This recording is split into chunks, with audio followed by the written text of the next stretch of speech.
High everyone, कोन्निचिवा। आजको क्लासमा म हजुरहरूलाई चिसाइचुको चु भनेको के हो, चिसाइचुको चु कस्तो ठाउँमा प्रयोग गरिन्छ अनि चिसाइचुको चु प्रयोग भइसके पछाडि वाक्यलाई के भनेर उच्चारण गरिन्छ भन्ने कुरा सिकाउन आएको छु। आशा छ हजुरहरू मजाले मेहनत गरेर सिक्नुहुनेछ र यदि नयाँ हुनुहुन्छ भने भिडियो स्टार्ट गर्नुभन्दा अगाडि मेरो च्यानललाई सब्स्क्राइब गरिदिनु हुनेछ। ओके, अब स्टार्ट गरौँ। मिनासान हाजिमे मास्यो।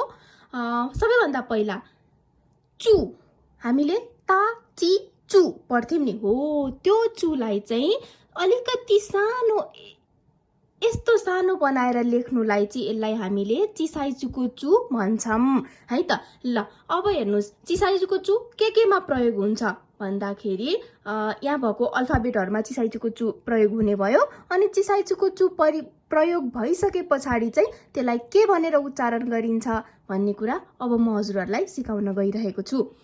हेर्नुस् त, यो कातागाना यो हिरागानाको का हो नि हो, यसमा कामा चिसाइचुको चु प्रयोग भए पछाडि यो आदि क र का बन्छ, बुझ्नुहुन्छ।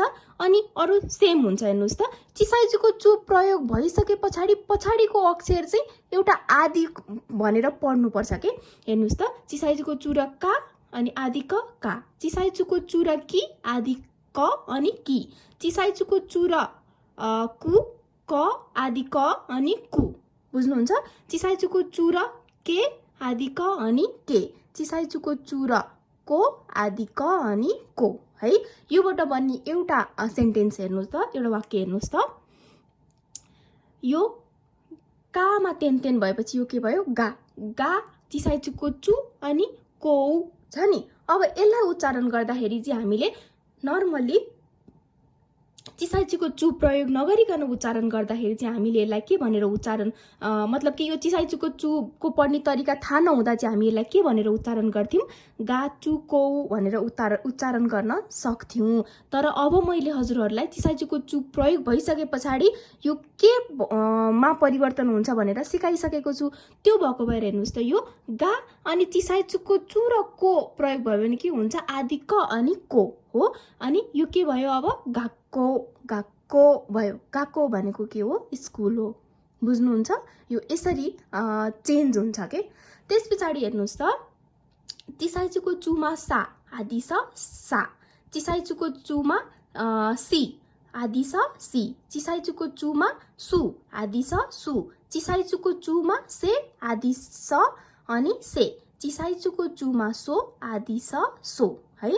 त्यस पछाडि हेर्नुस् त, सामा तेन जा हुन्छ। जामा चिसाइचुको चु र सी के भयो, जा, चिसाइचुको चु र सी जाचुसी नभएर के भयो, जास्सी। जास्सी जास्सी भनेको के भयो, म्यागजिन। म्यागजिन भनेको त बुझ्नुहुन्छ। नर्मली हामीले चाहिँ एउटा मोबाइल किन्दाखेरि त्यो मोबाइलसँग रिलेटेड कुराहरू लेखिएको एउटा पेपर जस्तो हुन्छ नि हो, त्यो चाहिँ जास्सी भयो है। निहोङ्गोमा जास्सी भयो, अंग्रेजीमा के भयो, म्यागजिन भयो है त। त्यस पछाडि अर्को हेर्नुस् त, चिसाइचुको चु र ता आदि त ता, चिसाइचुको चु र ची आदि त ची, चिसाइचुको चु र ठुलो चु आदि त चु, चिसाइचुको चु र ते आदि त ते, चिसाइचुको चु र तो आदि त तो है।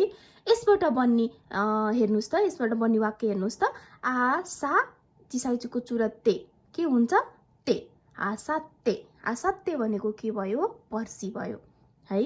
त्यस पछाडि अर्को हेर्नुस् त, चिसाइचुको चु र हामा मारु भएपछि के हुन्छ, पा है। हामा मारु भएपछि के हुन्छ, पा हुन्छ। चिसाइचुको चु र हामा मारु आदि प पा हो, चिसाइचुको चु र हिमा मारु पी आदि प अनि पी, चिसाइचुको चुमा फुमा मारु हेर्नुस् त आदि प पु, चिसाइचुको चु पे है, आदि प पे, चिसाइचुको चुमा होमा मारु पो हो, आदि प पो, बुझ्नुहुन्छ। त्यस पछाडि हेर्नुस् त, इ अनि चिसाइचुको चु छ पाइ छ, इचु पाइ नभएर यो के भयो, इपाइ इपाइ भयो। इपाइ भनेको चाहिँ इनफ के, फुल, प्रशस्त, टन्न भन्ने बुझिन्छ है, बुझ्नुहुन्छ। र यो चिसाइचुको चु चाहिँ यिनीहरूमा मात्र प्रयोग हुन्छन् है त। एकचोटि फेरि हेर्नुहोस् त, गाको, स्कुल, जासी, म्यागजिन, आसाते, पर्सी, इप्पाई भनेको प्रशस्त है। एकचोटि फेरि माथिदेखि सरर हेर्नु होला। ओके, चिसाइचुको चु भनेको चाहिँ यो हो है त। आशा गर्छु हजुरहरूलाई थोरै केही जिज्ञासा भएको भएदेखि, यो चिसाइचुको चुमा केही जिज्ञासा भएको भएदेखि त्यो जिज्ञासा चाहिँ मेटिएको छ भन्ने आशा गर्छु। र आजको क्लासमा चाहिँ हामी यति मात्रै गर्छौँ। यदि केही कुराहरूमा कन्फ्युज हुनुहुन्छ भने कमेन्टमा लेख्नु होला। ओके, यी र यस्तै भिडियोहरू हेर्नका लागि फेरि पनि एकचोटि मेरो च्यानललाई, इफ नयाँ साथी हुनुहुन्छ भने मेरो च्यानललाई सब्सक्राइब गर्नुहोला भन्दै आजको लागि चाहिँ हाम्रो क्लास सकिएको छ। आजको क्लास मजाले प्र्याक्टिस गरेर फेरि भोलिको क्लासमा आउनुहोला। Okay, thank you for watching. Bye bye, have a good day.